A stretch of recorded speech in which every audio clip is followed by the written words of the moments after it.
السلام علیکم ورحمۃ اللہ وبرکاتہ۔ محترم ناظرین و سامعین، احکام قربانی قسط نمبر 12 آفیشیل انصار خان ندوی یوٹیوب چینل میں آپ کا تہہ دل سے استقبال ہے۔ میں آپ حضرات کی خدمت میں گوشت کے مصارف، گوشت کہاں صرف کریں، اس سلسلے میں وضاحت کرنا چاہتا ہوں۔ بغور سماعت فرمائیں، اور جو حضرات ہمارے یوٹیوب چینل پر نئے ہیں وہ چینل کو سبسکرائب، لائک، شیئر کرنا نہ بھولیں۔ افضل یہ ہے کہ قربانی کے گوشت کے 3 حصے کیے جائیں۔ نمبر 1، ایک حصہ فقراء میں تقسیم کر دیں۔ نمبر 2، دوسرا حصہ اپنے رشتہ داروں اور دوست و احباب کو پیش کریں۔ نمبر 3، اور تیسرا حصہ خود اپنے استعمال میں لائیں، اور اپنی قربانی میں سے خود کھانا بھی مستحب ہے، اور ضرورت ہو تو سارا گوشت اپنے استعمال میں بھی لا سکتے ہیں اور سارا صدقہ بھی کر سکتے ہیں۔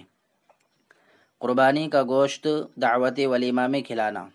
قربانی کا گوشت دوست و احباب کو ولیمے میں بھی کھلایا جا سکتا ہے۔ غیر مسلم کو قربانی کا گوشت دینا۔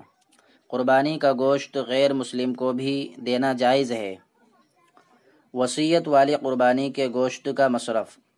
اگر میت نے قربانی کی وصیت کر رکھی ہو تو اس قربانی کا گوشت فقراء میں صدقہ کرنا لازم ہے۔ غیر مستحق لوگوں کے لیے اس کا استعمال جائز نہیں۔ قربانی کا گوشت فروخت کرنا۔ اصل یہی ہے کہ قربانی کا گوشت فروخت نہ کیا جائے، بلکہ اپنے استعمال میں لائیں یا مستحقین اور ضرورت مندوں میں تقسیم کرا دیں۔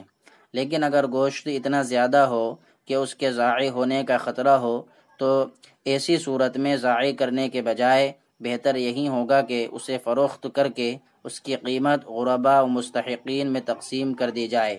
اللہ تعالی ہم سب کو عمل کی توفیق عطا فرمائے، آمین یا رب العالمین۔ السلام علیکم ورحمۃ اللہ وبرکاتہ۔